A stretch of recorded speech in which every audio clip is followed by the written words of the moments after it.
Right, excuse the dog barking at the moment. It's not mine, but welcome to this week's vlog. And today, which is, what's the date today? Let me just check. It is the 9th of January. We're still frozen in, and last week I said that I was going to be doing a film this week about my rig and how to tie it up and stuff, but instead I've got something a little bit extra special for you, because today we're going to do a nice interview with a proper carping legend from up north. And you can see behind me, I'm not at home today. I'm actually on the, well, I'm not on the bank because the lake's frozen, but I'm at Tyram Hall Fisheries up in Yorkshire, not far from Doncaster, a really famous venue. It's home to some massive carp, and in the past it had baby baz, which used to be around about 55 pounds in weight, which is a proper massive Yorkshire carp. And today, inside the cafe, which is just there, we're going to do our little interview. But before we do that, let's just have a quick chat with Mark about the lake, because since I last came to this lake, which was probably about 14 years ago, a lot has changed to the point that I didn't kind of recognise it, because there's the main carp lake, there's a couple of other day ticket waters, both of which are now doing some really decent fish. So let's go and have a quick chat with Mark Johnson, who's the owner. Phil and Irene has been owning this lake, his mum and dad, for many, many years. Really famous guys for this area, because they used to run trips to Chateau Lake and all over France and lots of different venues. They've been around the carping scene for ages. So let's go and see Mark and see what these lakes are all about today. Now then, dude, how are you? How you doing? Long time no see, mate. Long time no see. Plenty of time. This place has properly changed since I last came down here, Mark. It's probably about 14 years ago since I fished here. And we've now got 3 good carp lakes. You've got the main carp lake over there, which we're going to have a look at in a second. You've got Horseshoe Lake over the back. And you've got, what's this lake called now? Generally Match Lake, stroke. If the Horseshoe Lake's full, we let the day ticket carp lads, they can come on here, because there's a few doubles in there for them to have some fun with. Okay, so, yeah. So what's in Horseshoe then now? Because that, I think, when I was on here 14 years ago, you was just stocking it with decent sized fish. What's in there now? Now, numbers wise, I wouldn't like to say there's a hell of a lot. It's basically just classed as our main runs water. There's a lot of them stock fish now. We've put couple of hundred more in since then, and there are a lot of them coming through with low 20s to mid to high 20s, loads of doubles flying up. You can have a weekend on there, we're up to 70 fish in a weekend. What's the biggest in there now? At the moment it's only 28. Only? That's a good fish, mate, isn't it? For Yorkshire, that's a right good fish. These young lads who are starting as well. A lot of the young keen anglers coming down who are just starting up carp fishing. And you can night fish there as well, can you? Yeah, night fish, Just day tickets, book online or? Give us a call. Book on, and anything from 24 hours onwards. Okay, are you on any of them swim booker apps or stuff like that or not? We are looking into it. Okay. Yeah, we're thinking about that over the next couple of months, at moving over to swim booker. Yeah, okay, mate. And obviously the Syndicate Lake, is it open to applications only, or? Yeah, basically come down, put on waiting list, and then it's just as and when drop off, because there's only about 34 members on there. Okay, mate, obviously when they're dropping off, we just work out list and take it from there. What's the biggest in there now? At the minute it's I think now it's 40. Sea scale, isn't it? 40? Yeah, sea scale at 44, is it? 44, so there's still decent fish in there, mate. Yeah, unfortunately, we lost the big gill, but... Baby bag. What a carp that was. Oh, it's stunning. Was it 55 it topped out? Massive tops. Yorkshire fish, that is. Absolutely stunning fish. And then obviously Casper. It's the same old thing, innit? You don't live forever. No. And obviously lost Casper and a couple of others. The legend lives on though, mate. It does. It does, and you've got a few 30s in there now as well? Yeah, it's roughly around about 22, 24 30s. That's a good head. So it's a nice little backup for them. Yeah. And then on top of that, you've probably about a 30 or so, 20s. Okay. Only literally a handful of doubles. How long have you had these lakes now? You and your dad and your mum? It's got to be 30 years, hasn't it? 32. 32 years been here. Yeah. Started off down there in that little old shack. And now you've got this wonderful building behind me. Yeah, new building. Which is the new cafe. Yeah. So, should we go inside and see who the special guest is today that we're going to talk about?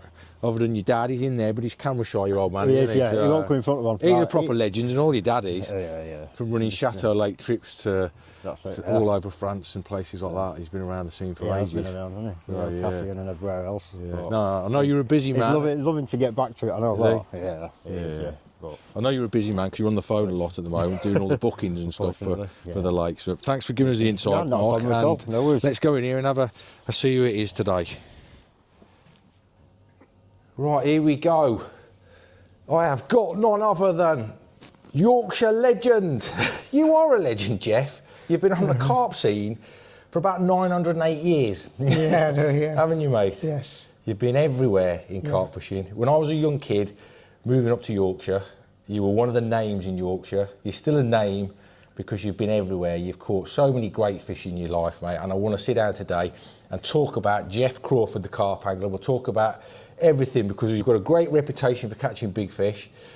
Let's start right at the beginning, mate. When did you catch your first ever carp?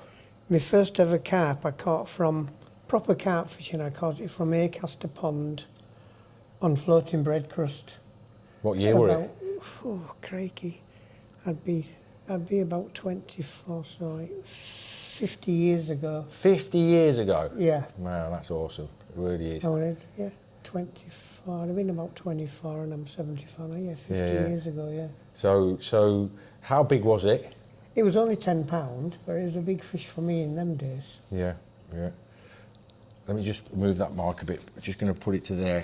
Try and speak up a little bit, Geoff. Okay, A bit deeper voice. Oh, all right, not better. I'll cut that bit out. But so Acaster, are you talking about Acaster Malbis? Because that lake apparently had a load of leanies in it, didn't it? Yeah, they were stocked in about 66, and George Sharman used to fish it in them days. Yeah.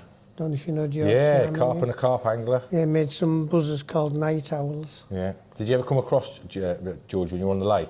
Not when I was on the lake, but I'd seen him a few times in different places. Yeah. Who else was on the lake when you were fishing there? Was Kev Clifford fishing it? No, I think he'd gone off. I don't really know any other carp anglers that fished it. There was a lad called Paul Thorpe. He used to come and fish it. He was in the Yorkshire 20s list. I remember Paul Thorpe's name. Yeah. There was a few used to come and fish it, which I've forgotten the names of now. Yeah. But yeah, we used to have some good times on there. We used to catch some. There was only 220s in there at that time. Yeah. There was what we call the number one and the number two. One was about 21 and one was between 20 and 21, you know, depends what time of year you caught it. Did you catch both of them? Yeah. I thought you would do. But they're nice big scaly fish as well, because those fish were gorgeous. One of them was like a big torpedo and the other one was absolutely beautiful. The number two was absolutely beautiful. Yeah. Loads of nice scales on it. Yeah. But there's a lot of them fish what was really nice. So what sort of gear was you using when you caught your first carp? Can you remember? I remember I was using a Stead carp rod. Yep. Can you hear me? Yep, I can hear you. A Stead carp rod. Yep. It'll have been probably £10 line, and I can't think of the name of line. It's. Did you have buzzers or not? Oh no. No, I didn't have any buzzers then. Yeah. Just a Stead carp. I used to go around with 2 Stead carp rods, with Mitchell 300 reels on, and set up exactly the same, just with hooks on. Just to drop in somewhere, and I used to have half a brown loaf and half a white loaf with me. Yeah. And I used to drop in half a piece of white loaf on my floater, and if the fish didn't take it, I used to pop into the next swim and chuck me brown bread out, and then 9 times out of 10 it would take me brown bread because it had seen white bread before, you know. Yeah, I used to catch some good fish. I used to know all the weights of them before they even used to come into the net. Yeah. God. So what was it about carp fishing then that you enjoyed? What was it that got you into carp fishing? It just took hold of me. It just got hold of me. Once I'd caught that fish on that floater, that was it. I had to sell all my float fishing gear and just go get some more carp stuff. I just couldn't stop myself. Yeah. When I used to go anywhere with my missus, I was married with 2 little kids then. When we went anywhere in England on holiday, I couldn't go past a tackle shop without going in. I couldn't go past a health food shop without going in, something to add on to my baits and things. Yeah. I was just obsessed. Yeah. So Acaster then, that has been about the early 70s, wasn't it? It would have been, yes, yeah. So after Acaster, is that when you went and fished on Hoggs Pond? Or Hoggies as it's called? Hoggies, yeah. That was a real well-known I went to water in the fish York on Hoggies, area. I think, after that, and started getting some different sort of gear to fish it. Yeah. Night fishing as well there? Oh, yeah. Yeah. So what was you using? What gear? Was it homemade or? No, I think it was Alan Taylor that used to have the fisheries. His brother used to build these Dynaflex. Okay. Dynaflex rods and I'd stepped up to Cardinal 55 reels. I thought I was right flash with these Cardinal 55 reels. And and I'd found these leads, zip 2.5 or 2 3/4 ounce zip leads, and 15-pound sill cast, and whack out as far as I could towards that island. So what was in there then in Hoggs Pond? In there was a fish which I never caught. I used to always reckon it must go around the mid-30s, something like that at least. That was a massive fish then for the 70s. Oh yeah. Then there was a fish called Pinky. I think I caught that I caught it a few times, and its heaviest was 34 when I caught that. What year would that have been? Late 70s or early 80s? I would say late 70s. Okay. So a big fish for them days, like. Massive fish. And there was some 20s in there, some odd 20s. There was a 20-pound common amongst them. I think I was on front page of Anglers Mail with that 20-pound common, yeah. Because Anglers Mail photographer used to come down to see me whilst I was at these local waters. Yeah. And then, there was quite a few. There was a few fish in it, but not many. Many of the carp anglers on there then? Yeah, there were some, yeah. I didn't know, I can't remember the name. There were a few from West Riding used to come there. Yeah. And they didn't used to catch anything. And I used to say to them, well, while you're using that paraffin stove, you probably won't catch them. I said, unless you wash your hands with soap and water every time, because you should just pump the thing up to make a cup of tea. Yeah. And then put the baits on the hooks. I said, oh, why? I said, your baits will smell of paraffin or meths, whichever you've got on your hands, you know. I said, so you're not going to catch them. As soon as they changed to gas, I started catching fish. Yeah. You know, interesting that is. I know that's something that a lot of carp anglers I know.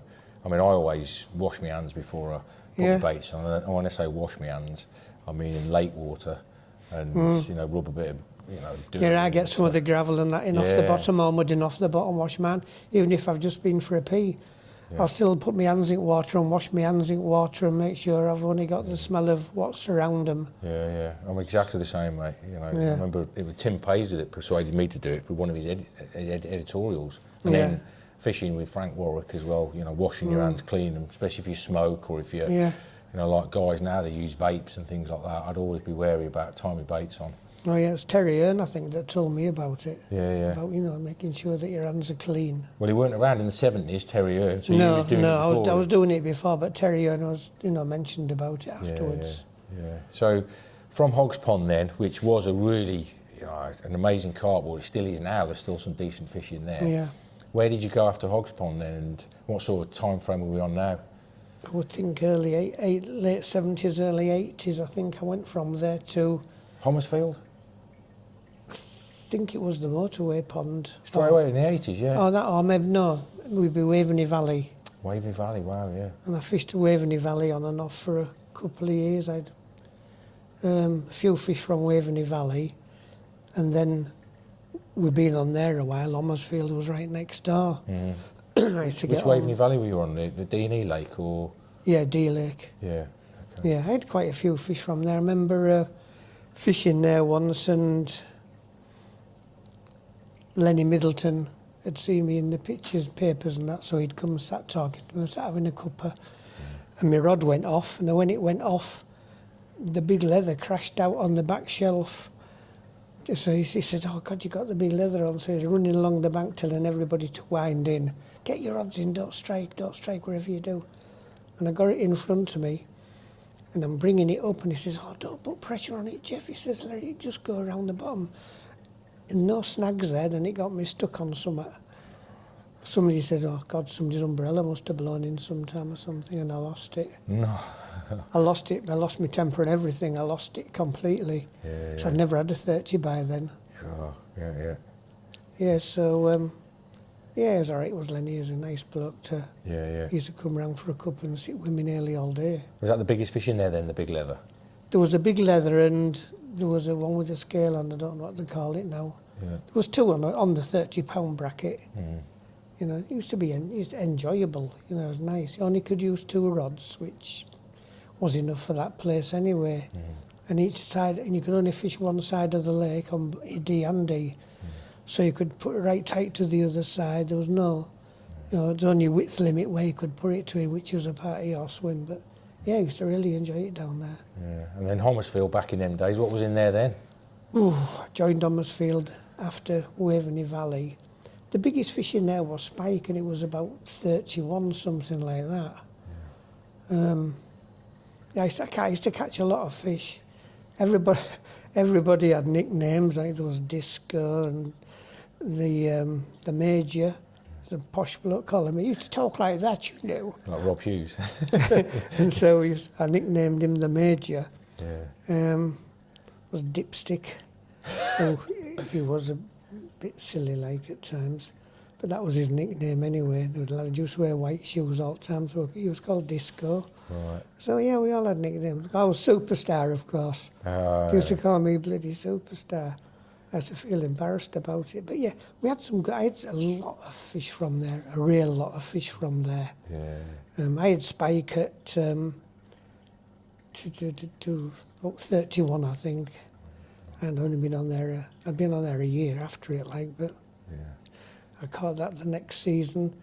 Then there was a fish called a longfish, the long common, that had a big eye on it. When I'd seen pictures, I thought, I've got to catch that.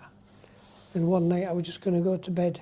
And I used to have a 2-rod set up for Hommersfield and a 3-rod set up for Hoggies. Yeah. And the wind started blowing the trees, rustling the trees. And I got out of bed and looked through the window, and my wife says to me, "When you coming home?" I said, "When the wind stops blowing." Is she still your wife? No. So I raced downstairs, got some bits out of the freezer, put my gear in the back of the van, and off I went. Yeah. And I got down there, and it was flat calm when I got there.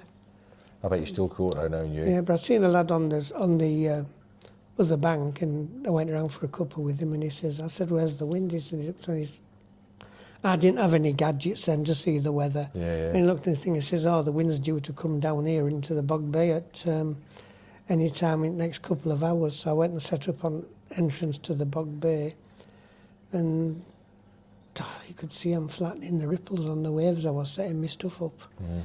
And cast my 2 rods out. There were no bait boats in them days. Yeah. Cast my rods out, and the next morning I think because Brooksy come and photographed all the fish. I think I had something like 34, 35 fish in the night. In one night? Yeah, God, including the longfish. My God, I bet you had no sleep at all. I didn't know. Yeah. I wound my rods in at one point, and I got in my sleeping bag without my rods in, and I just couldn't do it. I had to get out of bed and cast my rods in again. Oh, my neck. Yeah. Yeah, I was knackered. Yeah. So yeah, I did have some good fish from there. Mm. Did you ever see John Wilson on there at the time? Because he filmed a few go fishing shows on Hommersfield. No, John Wilson was on there once, just before I'd got there once, and everybody was talking about, "Oh, what super fish there are in here." You know, just like John Wilson used to do. Yeah. Not taking the mick, but everybody was starting to talk like him, you know. Yeah. But he did catch some big fish, some big roach, maybe. He made some nice films on Hommersfield, didn't he? About, I can remember him doing roach bream hybrids or something. I think he did a pike fishing film on it as well, maybe. Yeah. I mean, there's a roach angler on there, and he used to catch a roach up to about £1. And I said, "Why don't you put some of these little boilies on?" I says, "And get a ledger rod," I says, "and crack out there as far as you can," I says, "and drop some baits in." And so he started doing that, and he said, "God, I've never seen out like it." He said, "The big roach I've had." I mean, I used to catch big roach. I caught one roach once. It must have been not far off British records. Really? Yeah. But it was a roach. Yeah. It wasn't what I was fishing for. Yeah. You know, so I never bothered. If I'd had £2 line on or £3 line on or something, I'd maybe done something about it. But, you know, I used to catch some big roach out there. It was a lovely roach water as well as carp water. Yeah. So have you, since that first carp that you caught then from Acaster, you've just stuck to carp fishing? That's what your passion is? Yeah. It's what you've made your name in, especially. So. Yeah. So Hommersfield, what sort of time was that in? Late 80s? That will have been probably in the late 80s, because I think by then I'd joined the Motorway Pond as well, because they just took over I don't know what year they took over the Motorway Pond. Yeah. I know there's some really old pictures of you in Kev Clifford's office, at some of the work parties with that old original gang. I can remember there's Kev, there's Jeff Thompson, Jeff Tomo, you know. Yeah, Big Danny. Yeah, there's yourself. Yeah. Who else would have been in those photos? Probably names. Early days. Can't remember names. Yeah. But yeah, there was a good crew. I mean, you had to do 2 work parties, but me having a big van as well, being a plumber, I used to do all 6. Yeah. When we dug it's now an island in the big bay, that was a little stump of soil sticking out when we started, and we went round and I got loads of gear to do it with, and we got stakes and made a row of stakes all the way around. Then we started digging swims out, and I'd got 2 plastic baths with a sheet of plywood bolted to the top, and we used it like a catamaran to take the stuff out into the middle. And then we started loading it all out. Then there weren't enough soil to dig out, so I went to a local place and got loads of second-hand tyres. And I filled my van up, big Mercedes, I filled my van up completely with tyres. Couldn't even get another push bike tyre in. Is that in the House Bay area? Yeah, to build that island in the House Bay, yeah. And we filled it all in with that, then we dug some more out of the swims and put soil over the top. And my mate Carl, who was the top man at Fulford Golf Course, he got some, knows all about trees, what grow and that, so he got some and just stuck them in around the edges and in the middle and that. And then a couple of years later I thought, God, look how lovely that looks. It's a lovely lake now, Motorway. So what carp stocks was in there then when you first fished it? They just stocked it from, I can't think of, Bransburton number 3 or something. Is it stamps as well? Did you get some stamps, yeah, stamps. There was some mainly doubles. But then there was, I think from Bransburton number 3 or something. I said that, and that's where Nelson came from. Came from a different water to the other ones. And I always had a little mate that swam around with it. They got that as well. Yeah, so. Talking about Brands. Sorry to go off topic. Talking about Brands 3 and 4 pond there. Did you ever? What's your recollections of Jumbo when it was around? Obviously, because it got moved. Moved into Kevin's water. Yeah. Did you ever fish the Brands waters when it was in that lake? No, I knew some people, some float anglers that fished it, and you said a bloody great massive fish has run past my float today. Excuse me. I says all right, but I didn't really like the people that fished there. So I never went. Did you believe the rumours though, or not? Yeah, I did, yeah. I mean, there's a few different anglers that said a massive carp swam past my float today. And I said, how big? They said, I've never seen out like it. Wow. And apparently Jumbo, wasn't it? Yeah, 40 odd pounds when it was netted. Amazing fish that was. Yeah. So Motorway Pond then, the original kind of syndicate as such, did you fish Brickyards and Tyler at the time, or were they on the sea? No, I didn't fish them. I just I enjoyed it on Motorway Pond. Yeah. Why is that? Because of the features and. I don't know. I just enjoyed the Motorway Pond. I know I'd caught some of them fish loads of times over and over again, but I didn't fancy the trek to the Tylery, the trek around it. I went and had a look at Brickyard, but I just didn't fancy fishing it. I mean, you had like a big split of reeds went down the middle. You didn't know what side of them that big fish was at. Unless you went round and spotted it somewhere. So no, I never fished those two. Now, am I right in thinking that you did catch the Motorway Pond big, and didn't you? But at a small weight. I had it a few times at a smaller weight. Yeah, I thought you didn't get it at its 40 pound. No, I know I lost it. Yeah. What do you remember? I was bringing it up to net. I got a few tweaks. I was in Earwig Island, and I used to catch a lot of fish from there. And I put my bait right tight to the other side, like near there's a bay that goes on the other side. I put my bait right tight on it, and I was talking to a lad, and it distracted me a bit. And then my bobbin kept on bleeping up and down a little bit, and I'm thinking, I don't know why it's doing that. Then after about a few minutes, I got my little binoculars out, and I looked into that corner, and you could see bubbles coming up off the bottom. So I picked my rod up and pulled into it, and you could feel a big fish bumping along the other side, and then I got it coming to me, and it was plodding about in, because it was deep halfway across there, it was 15 or 16 foot deep. So I bringing it to me, and as I was bringing it up, I'd just seen a glimpse of it, and I thought, oh God, it's the big one that uppulled. They've been trying to get rid of the hook for so long, I think it had loosened it a bit, you know. Yeah. I remember you telling me about that story, actually. It's come back to me now, at the time when I was on motorway. Yeah. Yeah, well, you'd already caught it before, mate, so... I'd had it a few times at a low weight. I mean, when Angler's Mill photographer got permission to come there and sit with us for a couple of days, I mean, he couldn't believe I caught him for carp. Yeah. You know, one of them, I think one of them was the big one when it was about scraping 20, I think it was. God, it'd have been exciting fishing on there in them days, mate.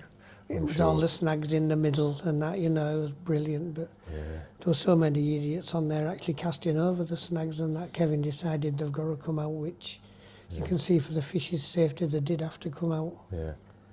You know, lovely water. Yeah. The night permit secretary was brilliant and Kevin Clifford were brilliant and everything in them days. It was good. Nice place to fish. Yeah, good memories. Oh, really good memories, yeah. I used to catch a lot of fish from there. And do you want to know about the later part when I fished it? Up to you. Did you want to tell us about it? I went back there when I'd more or less got nowhere to fish. And so I got a ticket for Motorway Pond. What year again. was this, mate? What year? I wouldn't... it was in the 80s. Yeah. I had nowhere to go fishing.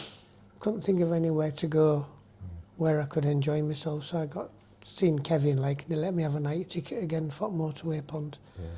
So I went on there and I went in Little House Bay and I caught that biggest one, that sea scale at 35.12, I think it was.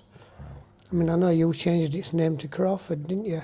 Yeah, years ago, yeah, we did, you used to because you caught it a few times. You used to call that Crawford because that's the one I caught stalking on a floater after I'd seen you in that swim. That's right, I remember it now. Yeah. You reminded me of things now, mate, because you put it in carp sort, didn't we? It was actually at a decent weight then as well for that fish. Yeah. Yes, I'd had that one, and then I was with Trusty Baits at that time, and so there was opposite the first big sand swim, there was a place where you could send your bait boat out to Acaster, whichever you were doing. And when I went for a look around, that had all grown over with reeds, and so you couldn't get anything in there. Yeah. The fish, there were little spots where the fish could get through, but nowhere where you could cast her. So I nipped a Doncaster to Trusty Baits, and I got 15 kilo of bait, which was a lot for me in them days. And I went down to my 2 buckets of bait, and I put 10 kilo of bait in there where nobody could fish to. I just let them know what this is. And then a week later I went back to the Little House Bay and I filled it in on my right hand swim, then I put a couple of longer ones in out there. And I think I had, in 2 nights, I thought they'd taken some of the snags out, but they hadn't, so I lost a few fish in the snags. I had over 30 fish in 2 nights. You know, it's unbelievable it was. My mate, this lad who I met down there, he come to see me and I'm talking to him and he couldn't believe how many fish I'd had. You know, he was seeing me catching them as well. You know, I'm not telling, I weren't telling porkies to anybody. He saw me catch them and I couldn't believe it. And then I got in touch with you, wondering where to go, and he said, well, why don't you try Manton? So I thought, oh, well, my next step's Manton if I can get on it. So I phoned Mr. Fickling up and got on it. Which lake did you fish, mate? The new lake or the old lake? The old lake. Chasing Arnie? Yeah. Yeah. Enjoy it on there? Good lake for you? I enjoyed I did nothing. I got hounded off the bailiffs all the time. We used to call them tree huggers. Right. They used to stand with red hot day, stand there with waders on all day, hugging a tree, watching in the water and watching me. Seeing trying to catch me doing something wrong. I mean, you have to pull strokes to catch fish a lot. Of course you do. And most of the successful carp anglers pull strokes, mate. Yeah. So, and there's a bloke come to me, put his finger in my face, and he says, "I know you used to write in the magazines and things." He says, "But if you think you're going to catch Arnie, you're mistaken, because you're not." He says, "We've watched Arnie feed in margins and picked 2 or 3 bits of broken tiger nut up and leave some and just swim off." I says, "What they're doing near the island, mate, and what they're doing this margin's a completely different thing." And I did quite well on there. I think in about 3 months I had quite a lot of the 30s. Then Arnie decided to turn up and I popped Arnie out as well at 46.10, I think it was. What did the bailiff say to you then? Oh, just like me even more. Typical Then because I was upsetting the bailiffs and people, it upset Neville, of course. So Neville come down and banned me for 2 weeks, and so I had to go fish the new lake for 2 weeks before I could come back onto the old lake again. It's amazing what catching fish does, isn't it? Yeah, I used to caught quite a few fish off the new lake as well, but I didn't like it. Yeah. What didn't you like about the new lake? I didn't like the way people drove around in the cars, in the vans, just parking next to you, casting in for a day, then seeing a fish crash on the other side, then off they used to go and tear out around there to the other side. It just wasn't. Yeah. It wasn't an happy place to fish, in my mind. Yeah. There was some nice fish in there, but not my sort of place. Yeah. Well, you caught the big one, mate. That's the main thing. Aren't they? Proper legendary carp, that is. Yeah. 2 weeks later, I went back in the old lake, and I think from what I'd heard, there's not even been out, and I thought. So I got in the pump house where my favourite swim was the pump house. I got in the pump house again. I sent my bait boat out, and I got a bollocking off Neville Fickling for this, but I sent my bait boat out and stopped. There was a little gap in bushes, and I stopped my boat, dropped my bait out, and you could see my bait had gone out because you could see a piece of foam come up. I mean, 7 feet of water it was in, and I did my bait boat, big bait boat it was. It was like one of them big Anatech ones, but it was loaded up high. It sunk in water. It was that high with bait, and I sent it in. So I dropped one upper before the bushes, then I sent my next one at full belt into the bushes, so I could get some bait, some freebies into the bushes to bring them out to my other bait and catch fish. Somebody videoed me doing it. They videoed me doing it and sent it to Neville, so I was in trouble again. Oh, God. For everything I did, I was in trouble. Even if I didn't do anything wrong, I was in trouble. Yeah. And so... Because your reputation precedes you, mate, that's what happens. Yeah. Someone like you, you've been around carping that long, and they know that you're going to catch them. And then I got a ticket for this place. Hang on, now you've missed a bit here, mate, because you've missed... you went down south. You started fishing down south. That's right. I still had a motorway ticket. Yeah. And so me and my so-called mate was fishing the motorway bank, and I had a few fish. And we met a bloke down there, talking to him like, and he says, well, I've heard you've had all fish from here. I says, well, yeah, I don't even photograph the 30s anymore. I just enjoy catching them, because I'm no good having a wallet full of 30-pounders, pictures of 30-pounders, is it? So I said, no, I don't even photograph them anymore unless they're special. He says, all right. He says, why don't you go down to a lake? I'll tell you where there's a lake and there's a 40 in it. He said, and you'll get tickets for it. And my mate said, oh, where's that? And he said, oh, St Ives Lagoon in Cambridgeshire, near Cambridge. I says, all right.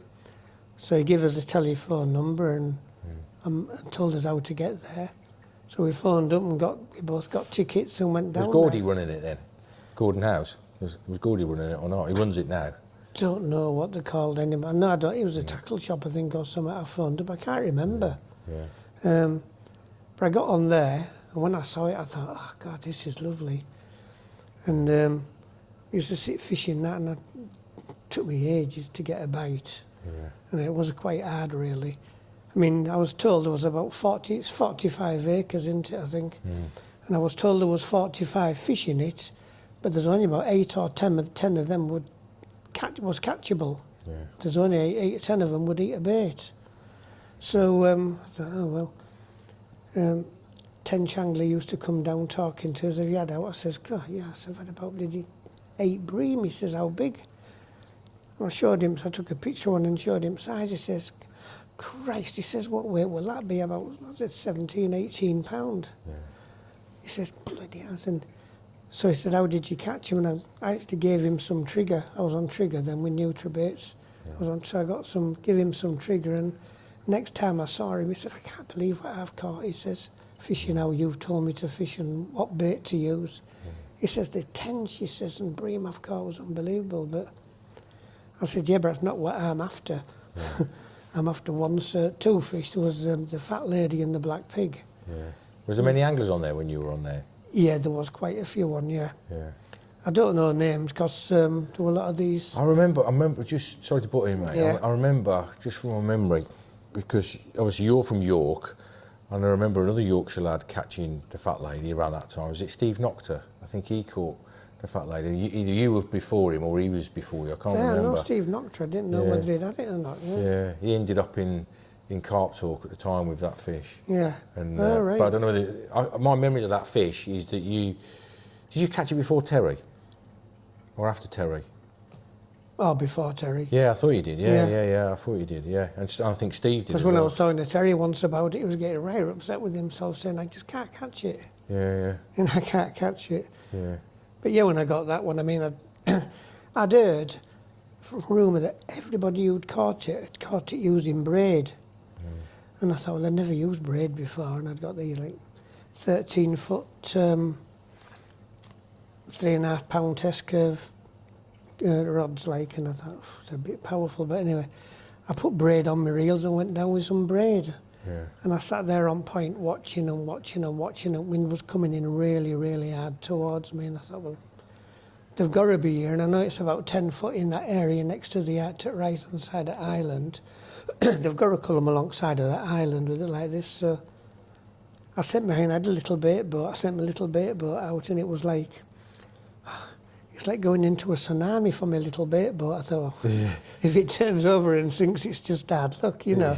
So I sent it out there, and I caught it on a rig. I used to be all really riggy in them days. I got plenty of time. Yeah, no, I got loads of time, mate. Yeah. Really riggy I used to be. Yeah. I used to like my rigs. I thought, always sat there all day messing about with rigs when I weren't catching, you know, between catching, whatever. So I'd got this rig on where I called it my dancing rig. It sat on the bottom on a long shank hook, and I'd put some, I used to get some fly tying weights, and I used to squeeze them onto the bottom of the hook, and I used to get some black nail varnish and paint them black so they didn't stand out, and I used to use some little tiny pop-ups I'd made. I used to get a cork ball, put trigger around it, and wrap it around it so there was only little things, and I used to put a spoon end at spoon around it to make a little rim. From where I tied it on, so I had to tie it onto this hook, onto a ring which swiveled, went up and down the hook. And I'd had quite a fish out at Motorway on that, so I thought, they've got to eat it in here. So I sent that out and dropped it in. And it was a lovely sunny day, hellish strong wind. And I dropped it in, and I thought, tightening my line a bit. So I went out and I thought, I better put a back lead on here because it's going across a big shallow area going to a point. Yeah. So I went out and put my back lead on. And as I'm putting my back lead on, I felt a bit of a bump. And I thought, oh, no, not a tench. So I give it a bit of a bump and it bumped back. And I give it a bit of a bump and it ripped it out my hand. I thought, Christ, what's this? An 18-pounder or something, which was I didn't go there for. And I ran back and picked my rod up and played it in and played it in and played it in. And it was just swimming about slowly for quite a while, deep. And I was bringing it in, and I went to get my landing, and it kept on blowing back over my head, and I couldn't get it in. This 10 angler said, do you want me to net it for you? I said, I won't mind, mate. And he got it in net, and he looked in, and he said, you've got the fat lady. I said, no. I said, I catch 30s and low 40s, but I don't catch the fat ladies. Yeah. He says, well, you have here. And, yes, fantastic. That'd be great. Well, there's a funny story about this. I weighed it myself, first of all. I know Andy Beard had it about 8 or 10 days before me at 52 or 54 pounds, something like that. And I put it on my scales, and I zeroed my little thing, like I put it back in landing in the water. We didn't have the gear that we have now. So I zeroed my scales on this one like an hooking mat which folded around. So I put the fish in that and put it in the edge of my landing net and pushed it up on the ring of the scales. And it went 52.4. And I thought, oh, that'll do me. So I rung my mate up who'd just left. I said, I've got a fat lady, and he come round to see it. He just getting near the A1 and he swung round to see it. And he came back to have a look at it, and he must have phoned these young lads up who was fishing on there, so I never used to really speak to them much. And they're all like wannabes, you know. I want to be famous, you know. Yeah. So all these young lads turn around, I'll do it on my scales, I'll weigh it on my scales, I've had them checked at the butchers and all this lot. And we tried, and it was bar scales, and we couldn't lift it without shaking. It was shaking from 48 to 54 pound. Yeah. And I just lost my temper. I just said, oh, call it 48.10, something like that. And then they all cleared off. So it went in the magazines at 48.10, but I know myself it weighed over 52. Yeah, yeah. You know, but I wasn't bothered. It was just a big fish. Yeah. It was a big chunk to catch. Big old chunky English carp, mate. That, Yeah, isn't when it? it just, yeah. Yeah. Is that still your UK PB, is it? Oh, yeah. Yeah. Yeah. Massive carp. I mean, we've caught a lot of big fish anyway, which we'll get on to. We're doing all right for time, mate. So we've got plenty more. There's so much. The thing is, with someone like you, I've got so many things that I want to talk about with you. We don't want to run out of film. Now, fat lady, obviously, down south, bit of driving. Then after that, can you remember where you went to? I mean, we're at Tyram Hall today. Let's go to there, because obviously you've been on Tyram Hall now for quite a few years, and you've fished the main syndicate. How long have you been a member here now? It's a few years, isn't it? Yeah, it's quite a few years now. When I came on here, I think it was 2017, something like that. Yeah, to try and catch bass. Yeah. Baby bass. Yeah, that's what I came on for, because I used to know DC who fished here. Yeah. And then when I found out DC had it at 50, I thought, well... That's Liam DC, isn't it? Liam DC. Yeah. I'm going to try and I'm going to go after that fish. Yeah. DC caught it, Liam caught it loads of times here. Yeah. 3-4 times or something. Oh, yeah, he did, yeah. In his little slippers. Yeah, in his little flip-flops. Yeah. Should call him Flip-Flop DC, really, shouldn't we? Is he still a member?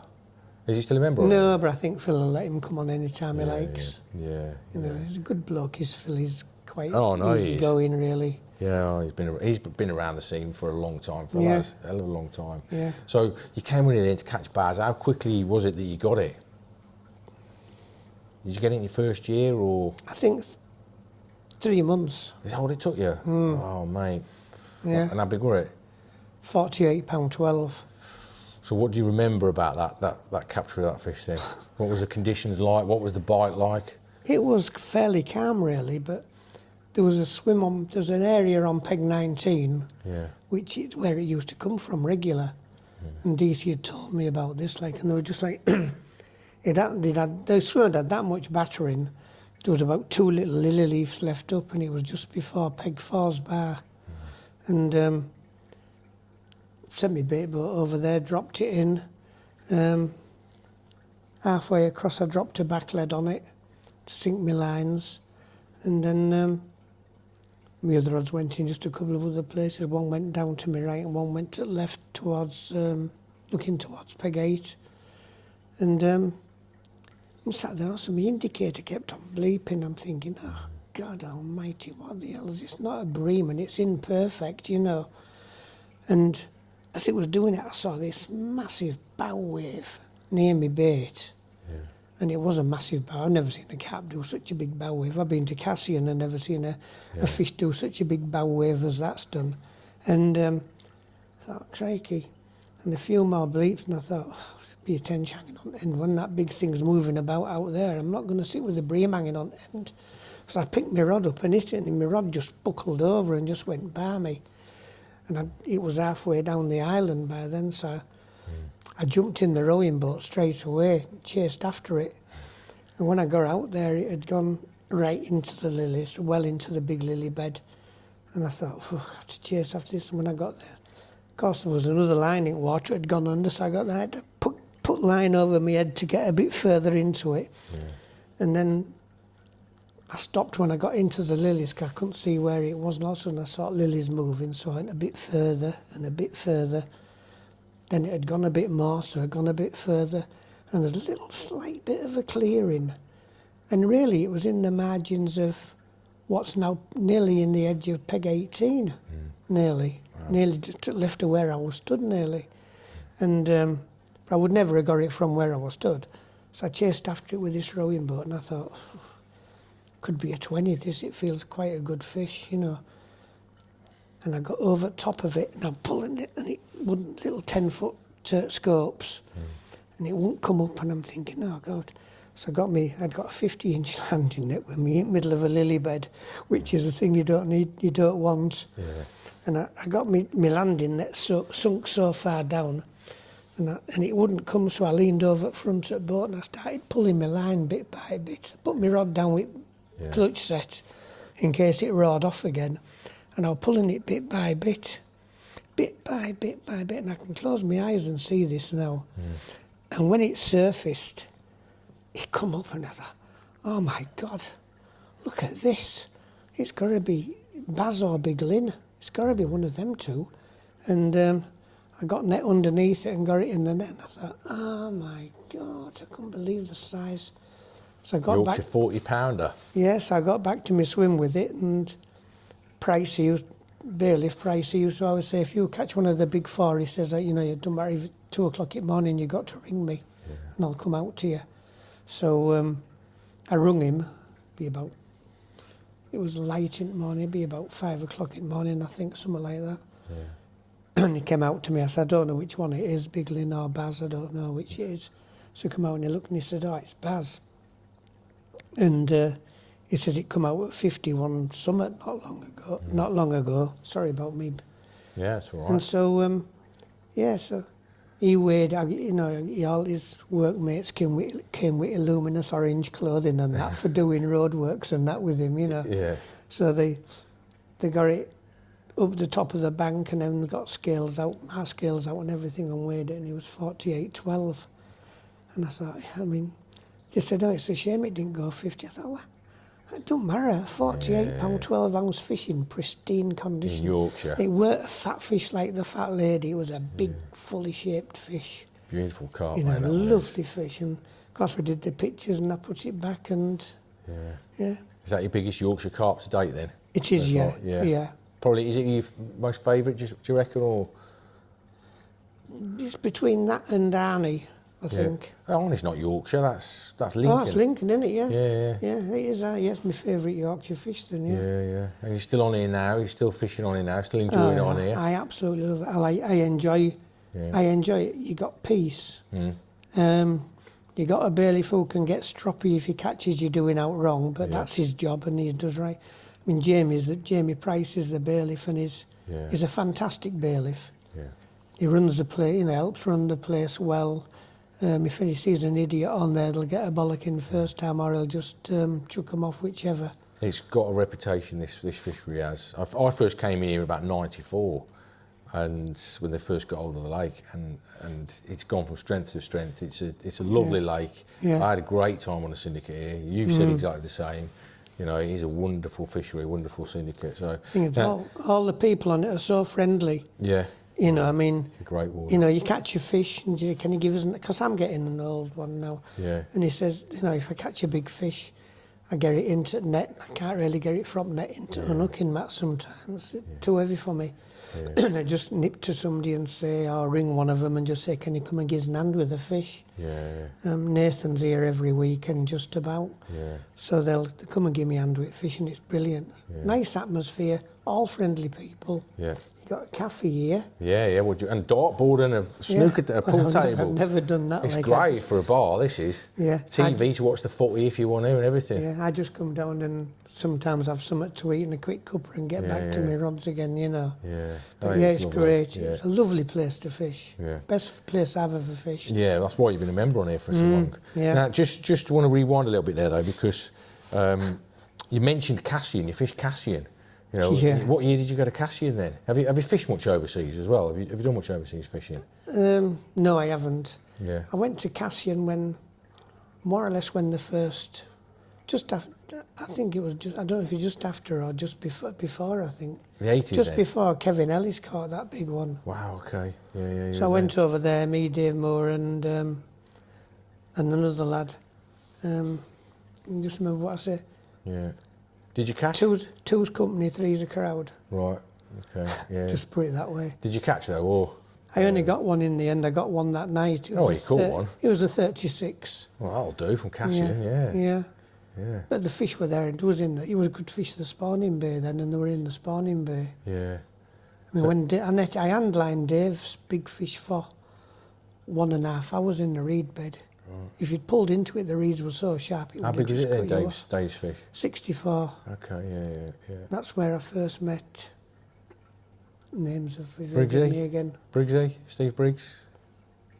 Yeah, that's right, yeah. Briggsy. That's where he was only a young lad. Yeah. That's where I first met Briggsy and others lad, because he come across, he said, we've got a big fish, and you said, if we catch a big fish, do you want to see it? I said, yeah. He said, it's not quite a 40, he says, but it's the biggest fish I'd ever seen then. You know, 80s, it was early. Yeah. You know, it was early years, and it was just such a nice fish. So I went back again, and then next night, I handlined Dave's fish for him for 1.5 hours in Reeds. Wow. Yeah. He said, is it very big when I was playing it? I said, no, not very big. So if I lose this, I'm not telling him how big it looks. Yeah. And I got it net under it in end, and I just leaned back and lifted net with handle the best I could, and I shuffled it in. So on a 42-inch net, it only just went in, really. Yeah. And he looked and he says, they said it weren't very big. I said, well, you know, if I'd lost it, you wouldn't have been happy if I'd said what size I thought it was, you know. So yeah, that was the end of that. So Dave had a big fish. The lad who come with us, he had four decent fish. Yeah. And in end I had this 36 summit mirror. Because Dave sat with me all night. I said, because he didn't want to fly home with his mate. So he sat with me all night, and in the morning, I said, we've got to pack up at 6 o'clock, and at 6:05, I put my hand on my rod, and I said, well, that's it, you two. And just I put my hand on my rod, it tore off. Oh, my neck. How lucky was Dave, eh? Why did you never go back then? Why didn't you go back to Cassien? I don't really class big carp abroad. You know Why? what I mean? I don't know, they're just like, to me, they're just holiday, I mean, now the way the lakes are now, they're just holiday fish. Yeah. It's nice to catch one, but I wouldn't put it in my diary or in my book thinking it was a great feat to catch one nowadays. Why? There's loads of I know lakes you've to caught catch. some really good fish from there, I know you have. I mean, especially Salagoo. Yeah. I went for a walk around Salagoo, but then I went and got my permit for it, and then they said I weren't allowed to night fish it until a certain time of year.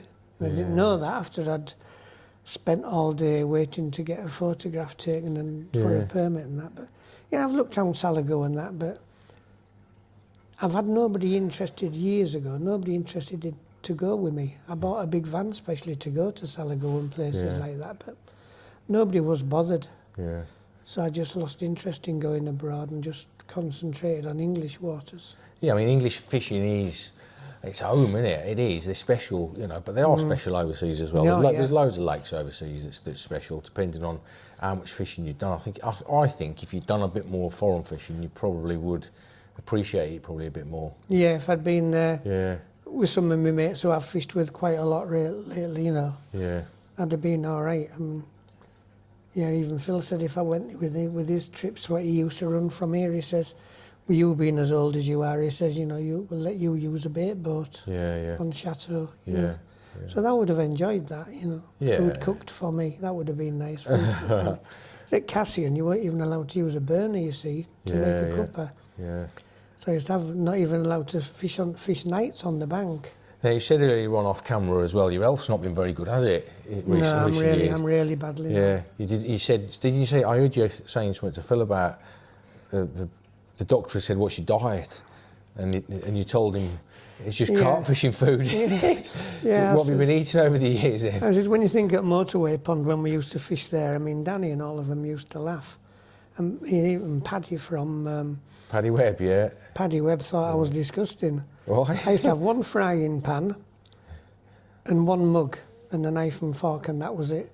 I used to put my sausages in my frying pan and cook them, chuck some bacon in next to it, cook that, then chuck some tomatoes in and mushrooms and things in, and just eat it out at pan like a tramp. and I would always hide my frying pan from my wife. Yeah.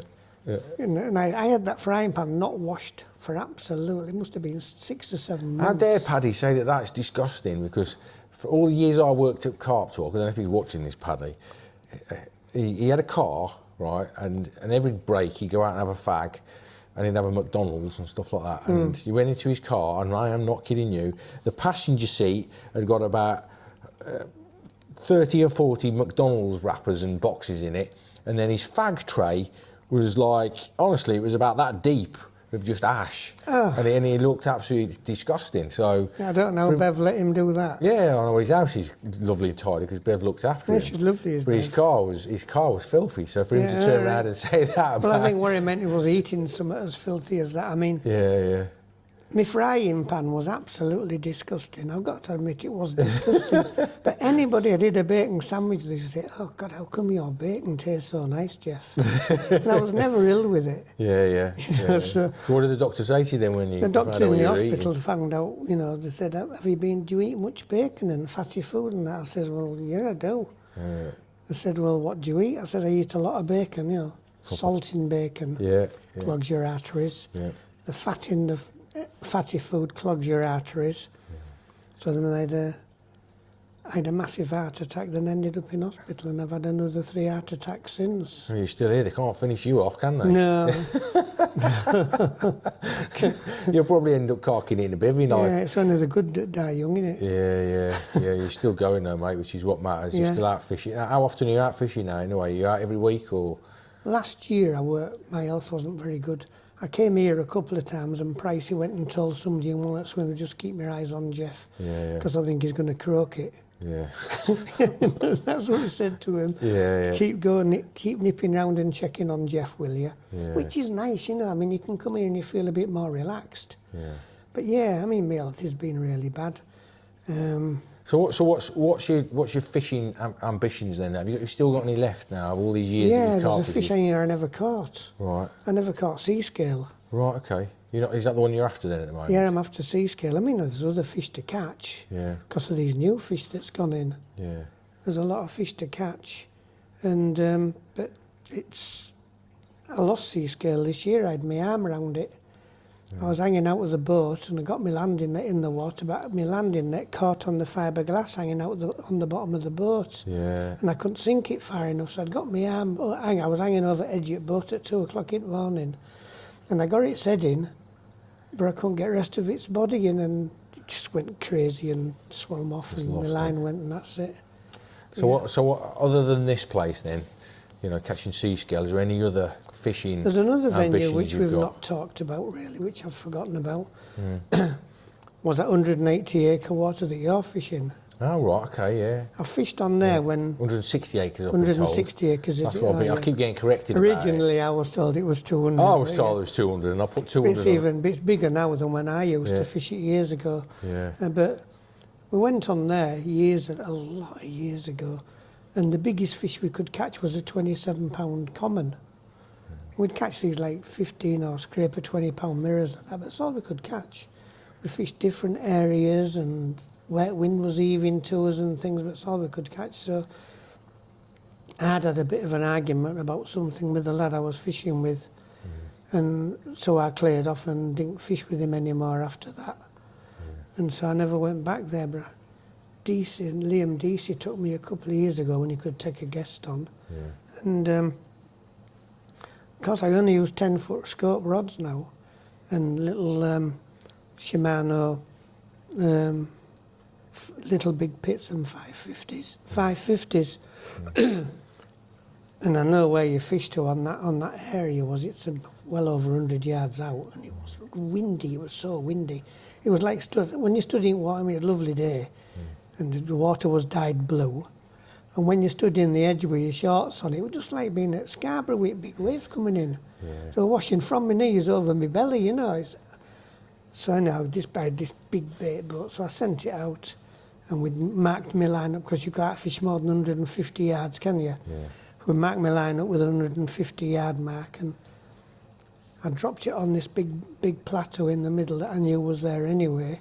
We dropped it on that big plateau, and it was 11 foot deep on that plateau, and I caught, in a couple of days, I caught a 28 plus, a 29.15. He wouldn't let me have that ounce wouldn't DC. And I caught another mirror, a common about 32. It's a good session, so mate, for a guest I didn't think I did bad session. in 3 days, like on a guest session. I didn't think I did too bad. Yeah, it's a brilliant session, mate, for a guest session on there. And that was on DNA Baits SLK. Yeah. So when I first went on to DNA, I came on here when I went on to DNA, And I went, he would always say peg 8, you know. So I went on peg 8 and I couldn't buy a bait. Other people were catching. And then I got in touch with you again, and you said, oh, use SLK. So I got some SLK, and I got a couple of bits and bats from DNA, what you could put onto it to boost it a bit. So I did that, then I just couldn't go wrong. When I was in slopes, I think I caught 7 fish in about 4 days off slopes. I even caught chocolate fish twice. So it's good. I've had some good sessions on here. I've had some really good times, and we've had some lads I've met. I've got a little bucket barbecue. I bring my little bucket barbecue, and now some pork chops, and now bacon. Now due to my illness, pots of salad. It's a bit of a difference, isn't it? Years ago at Motorway Pond, I took my missus years ago, and she says, oh, you carry on fishing, I'll do tea. And I'd got 2 massive pork chops. They just squeezed them in this big pan we did. So she fried them up, and then she shouted, dinner's ready. And when I looked, and I thought, we've got a plate. And I thought, we've got a pork chop, and we've got this green stuff, this salad. I thought, what? I said, if any of my mates see me eating this, they'll be taking mick out of me for years about it. And I enjoyed it. And then just lately I've started eating these pots of salad quite a lot, really, quite a lot of salad stuff. Yeah. You got out of the... I've got out of the bacon thing. Yeah, the carp angler's manly mentality of beer and bacon butties. Yes, I do live healthy now when I'm fishing now, and I actually clean all my gear up. I've got a little bucket I bring just for washing stuff up. I put some hot water in it out of my kettle and a bit more water with fair liquid in it. So, a big question then, does the frying pan still exist? No, no. My wife actually found it and washed it up. Oh, right. Did you sack her off? And I got back fishing with it again, and 6 months later it looked the same again, but I used to completely hide it, so she couldn't find it again. Brilliant the food stuff, I would say to any of these people watching on this now, I would say, in our days we used to eat anything, but now you've got so many different things to cook things with. You've got the ridge monkey with the lid on. You can cook your bacon if you have bacon, and then you can angle it and tip the frying pan, tip the fat and salt out into your food bag and that to get rid of it, you know.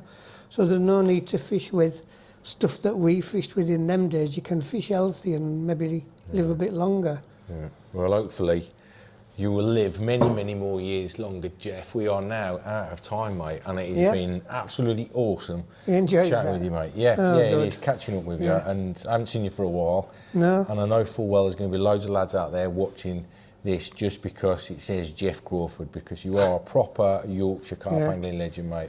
I always class myself as an has-been now. An has-been, not yet, mate. These young'uns don't know. They don't know what I've caught or what I've done, but it don't bother me. Like, as long as I can still go catch a decent fish now and again. Who cares what the young'uns think? Yeah, mate? I'm on York Amalgamation Pond now. Yeah. I go and fish that. I haven't not got a night ticket, but I didn't catch much at all last year, and only a roar in there. Yeah. But the year before, I took that little pond apart, and I took this apart for a few times as well. Yeah. The year before that, so... You never forget how to catch him, mate, do you? You know. No, I just sit... I mean, even when I'm at home and Mrs is watching something on telly, I'll go get my box and I'll just sit tying different rigs and trying different rigs out. And I've got a few things in my head to try out for this year on rigs. And tactics as well on how catching this sea scale. You'll definitely catch it, mate. I know that. Let the young ones watch you catching it as well, because when you're young, it's all about being trendy and all that kind of stuff. But you know, there's an old guy in the corner they don't really take much notice of, but they don't know your history. And hopefully, this little video has given everybody a good insight into Geoff Crawford. Have you got time to tell you a little story at Waveney Valley? It's only a little one. Yeah, go on then, go for it, mate. I was fishing Waveney Valley years ago. Yeah. A lot of years ago. There were these 2 lads fishing on D Lake, about three swims up from me, and he come bragging to me, oh, I've had scar bar and I've done this and I've done it on Darren's, you know, and I've done this and that. I says, all right. And he went off and cast in what he thought was a long cast over to Brambles on D Lake, and he come to me the next day. He says, oh, there's a flaming old bloke come and fished along that margin. And he didn't know I'd got a bait there. He said, because there was nobody there. He says, And in the night I got a bite, and I hit it, and what I done, I bust him off. And I brought his rig in, and he showed me, he says, look at this crap rig, look at, I'll never catch out anything on this. I says, all right. Anyway, he tied him a different rig and took it back to him. He said, here mate, this is the sort of rig you need to catch your fish on, one of these. I says, right. And he come to see me, this fella. You know, if I must have found out I was on Waveney, like, and he come over to see me, and it was Lenny Middleton. And this lad, we had a chat and a cuppa and everything, and he went back to get his rods out again. This lad came to see me, and it's a good thing for end at story is this, end at session. And he says, do you know that fella? I says, yeah, I know him quite well. Why? He says, well, how would you know him? I says, don't you know him? He says, no. He says, who is he? I says, it's the famous Lenny Middleton. I said, the real bloke that invented the air rig. He says, oh my God. And he went back and he got in his bivvy and stayed in his bivvy for 3 days and never even came out of it. So that rig he was laughing at? It was when we started using bent hooks and things like that, you know, his curving hooks and things. Yeah, and, awesome. So, you know, so it was a fantastic rig he'd made up. Yeah. And just trying it out on Waveney. And we're all catching carp because of that. Yeah. As well, so. Oh, yeah. Awesome. There's so many carp have been caught over the years on that particular rig. Amazing, amazing, mate. Yeah. Right, anyway, let's leave it there, guys. Okay, you've had a good story to end. We've had a great story to end, Geoff. We're nearly running out of tape, That's so okay, we mate. could easily fill another podcast. Maybe we'll come back to some of the other years at a later time, mate. But thank you so much for being here with us today. Been nice meeting you chatting, again. Yeah. and chatting and stuff. And hope you guys have enjoyed listening to Geoff talk about his carping history. This is a proper Yorkshire carp angling legend. So you might see him at Tyram Hall. And thanks to Phil today for letting us come here and film at this lovely fishery. It's a great water, got some lovely waters. We've had a little walk round Horseshoe Lake and the other day Ticket Lake as well. So if you fancy a fish on any of these venues, get in touch with Mark on the Tyram Hall Fisheries telephone number, or visit him, or email him I should say, through the email that's on the website. But for now, guys, thanks a lot for watching. Maybe see you again next Wednesday, because don't forget, every Wednesday at 6 o'clock on this channel there's a free upload, so hopefully see you then. Thanks a lot, Geoff. All right, mate. Cheers now. Dude. Thank you. Thank you, mate. Yeah. Perfect, mate. Yeah. Good stuff. Did you get everything you wanted to say? Yeah, mate.